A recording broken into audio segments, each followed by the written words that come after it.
Et bonsoir à tous, bienvenue dans le premier épisode de Chandela à la maison. C'est grâce à cette petite chandelle box que vous venez d'acquérir que vous pourrez participer à ce premier cours. Donc pour ce premier épisode, pour cette première édition, nous allons travailler la technique du fusain. Et je vous amène voir ça tout de suite, c'est parti. Et voilà, bienvenue dans notre premier épisode. Alors vous avez normalement tous à votre disposition dans cette petite boîte un fusain. Un gros zoom. Fusain. Parfait. Vous avez également une broche. Vous avez un crayon de goût. Ah. Et ok, donc on va commencer. Alors mon bout de fusain est un peu grand et ça va être défini. En fait, la largeur de votre fusain va définir la largeur de votre ruban. Et aujourd'hui, nous allons travailler sur les rubans d'ensemble. Donc là, il y a une petite vidéo, des photos de l'exposition, etc. Le ruban d'ensemble est simple. Et à la base, je suis censé faire des choses que vous voyez à gauche sur le mur, sur ce pan de mur. Et puis là, depuis l'histoire, mon père m'a dit fais autre chose que des portraits. Donc du coup, j'ai fait autre chose par des portraits. J'ai fait autre chose que des portraits et ça a commencé par créer justement cette forme en ruban. Qui d'ailleurs, le nom est venu après, mais ça a commencé par ça. Et puis de là, je me suis dit, mais j'allais pas m'arrêter à cette simple forme. Donc du coup, j'ai travaillé un portrait dans ce ruban. C'est pour ça que, cette ligne aérienne, qui est totalement à l'opposé de mon premier style artistique, Permet de justement voilà, d'avoir des courbes qui étaient limitées sur des petits carrés et des matières. Et là, justement, je me suis un petit peu amusé. c'est ce qu'il faut faire aussi quand on est artiste, s'entraîner et expérimenter de nouvelles choses. Alors c'est parti, on va commencer. Donc là, on va commencer. Alors, c'est parti. C'est l'étape la plus importante. C'est l'étape la plus importante de notre. Alors, je vous conseille de garder une marge en haut, sur les côtés et en bas.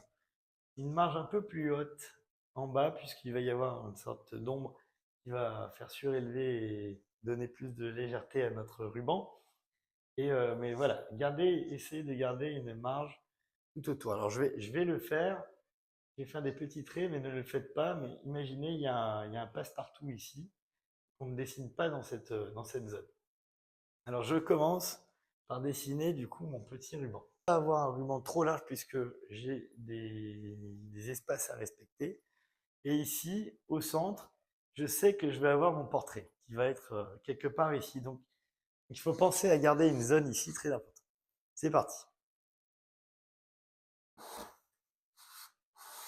Essayez de bien tenir votre fusain à plat, le plus à plat possible, pour avoir justement le maximum de matière qui se colle sur la feuille.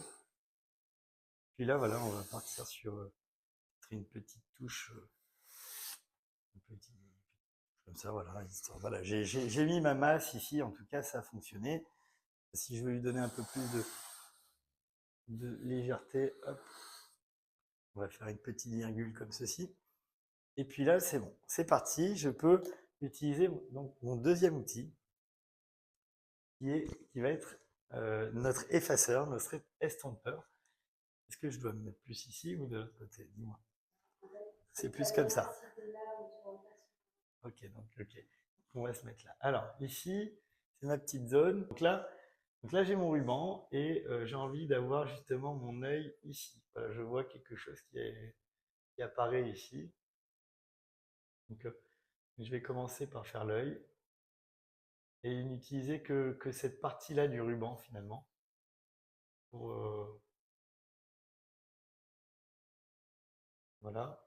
C'est la zone que j'ai envie de voir.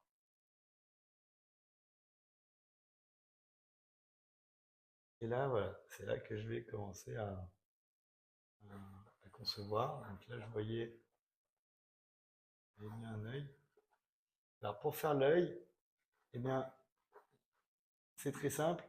On va faire une forme un petit peu arrondie comme ceci. Et puis ici, on va partir un petit peu là. Ici, on va faire un demi-cercle dessus pour avoir du coup notre globe oculaire. Et là, on va avoir un beau cercle. Voilà. Je passe la partie théorique pour ce cours-ci. C'est un cours exceptionnel uniquement pour l'exposition des rubans d'encens. Vous êtes normalement en train de suivre actuellement. Alors, c'est parti. Une fois que vous avez tous votre forme, récupérez une zone où il y a le plus d'ombre possible, et c'est là qu'on va commencer à travailler. Donc n'hésitez pas à reprendre les lignes avec le fusain. L'effaceur sert fort, plus on va avoir donc je recommence, je rajoute de la matière, je rajoute, voilà, et j'estompe mes lignes noires, parce que ces lignes noires n'existent pas vraiment dans la réalité, ce n'est que ombre et lumière. Hop là. Alors ça peut arriver quand on appuie un peu trop sur son fusain, mais c'est pas grave. Maintenant, on est parti sur cette deuxième étape. Donc là, ça sera notre œil droit. Voilà, je trace à peu près les lignes principales. Et là, je vais avoir du coup le sourcil qui va être mangé ici. Du coup, chaque dessin est différent, chaque ruban va être différent. Et là, on commence à avoir le début du nez. Donc je vais m'arrêter ici. C'est l'étape numéro 1. L'œil, le regard. Donc là, je vais estomper cette partie-là. Voilà.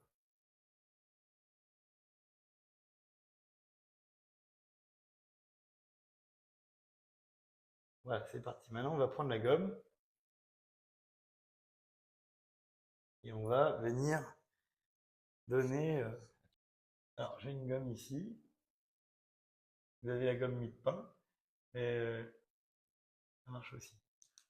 Ça, c'est une gomme électrique qui permet d'avoir vraiment des gants blancs. Alors, c'est comme si vous avez malaxé plusieurs fois votre gomme électrique. C'est comme si vous avez malaxé plusieurs fois votre mie-de-pain, gomme mie-de-pain.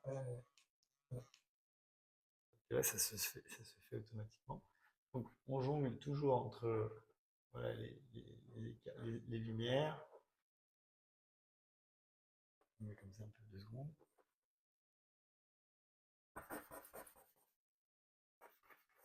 Voilà, donc là, j'ai dessiné le sourcil.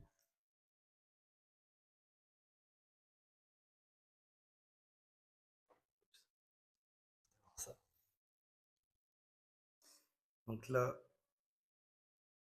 on efface avec la pomme, avec l'autre pomme de mon effaceur qui est propre.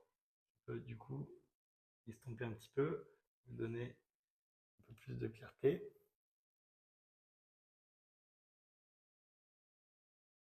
Je vais ensuite le faire en dessous de l'œil, l'iris. Continue de le faire sur l'œil.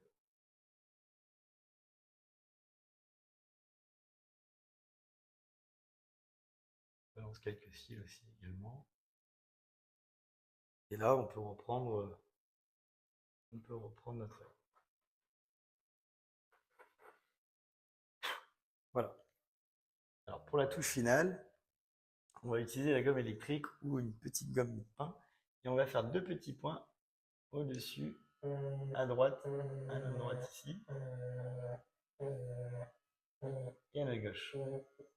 Et en dessous, comme ça, avant de lui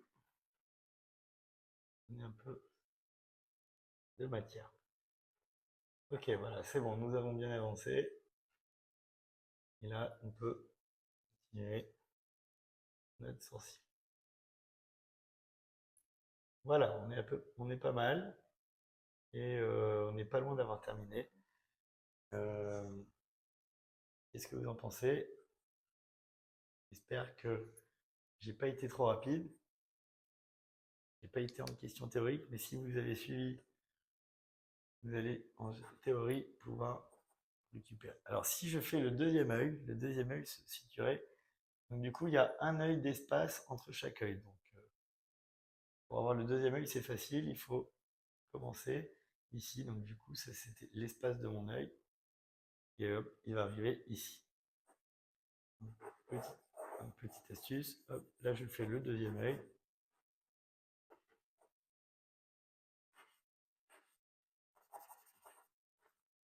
De manière un peu plus rapide. Parce que maintenant, on connaît le process. Là, on retrouve notre sourcil. Et là, on va commencer à estomper, encore une fois.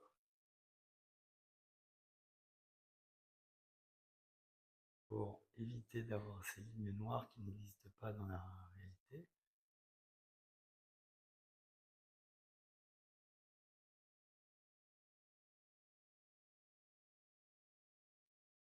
Dans l'œil, toujours un peu de volume ici, ajouter de l'ombre.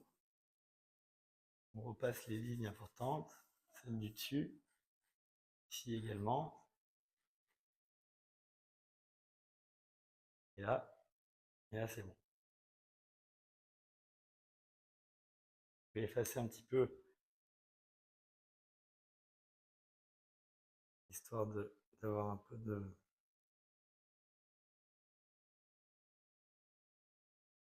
C'est comme si je prenais la gomme.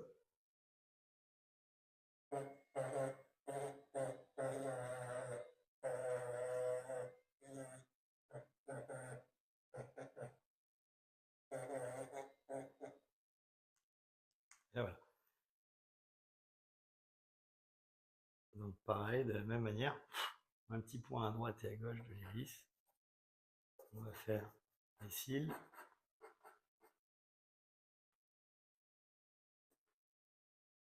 L'ombre ici. Et là, c'est bon. Vous pouvez effacer avec votre doigt si vous voulez. Ça marche aussi. Attention à ne pas se salir après. Et là, on va lui donner un peu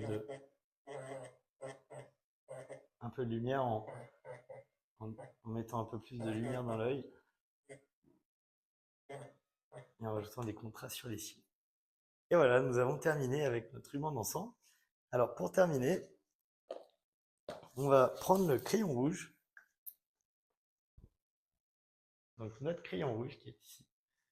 Et la manière dont je signe ces rubans d'encens, ce sont une autre histoire. Quand j'étais petit, j'ai rencontré un japonais sur un stand en marché nocturne et qui découpait des silhouettes et des silhouettes au ciseau sur papier noir et les collait sur une feuille blanche rectangulaire et il datait ou il signait de cette manière-là dans un encadré rectangle rouge.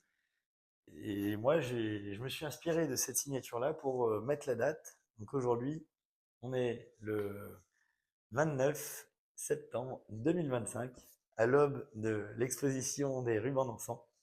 Je vais donc signer ici 29 09 25, l'encadré dans un rectangle rouge. On le voit. On le voit pas très bien. On voit mieux. Non, c'est pas incroyable. On va faire comme ça. Donc là, vous le voyez. Hop, on revient ici. On va signer en bas de cette manière. Ici, pour laisser une petite marge au cas où il y aurait un bordereau plus tard. Voilà. Et pour conclure, je rajoute, si vous le souhaitez, une petite ombre, comme je le disais ici, afin de permettre au ruban, finalement, de danser dans les airs. Donc pour cela, je vais utiliser un petit bout de fusain. Normalement, j'en ai suffisamment sur mon... Voilà. Et là, je vais estomper cette ligne, tout simplement.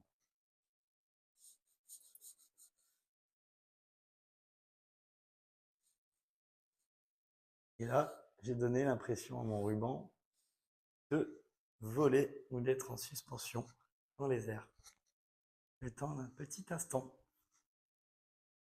J'espère que ce cours vous a plu et que vous avez tous à peu près réussi à atteindre ce joli regard. Et j'espère vous voir très bientôt pour le prochain épisode de notre rubrique Les fusains pour les rubans dansants avec Chandelle Art. Merci à tous. Retrouvez nos chandelles box sur la... Retrouvez l'intégralité de nos chandelles box sur le site camboartiste.com/chandelles.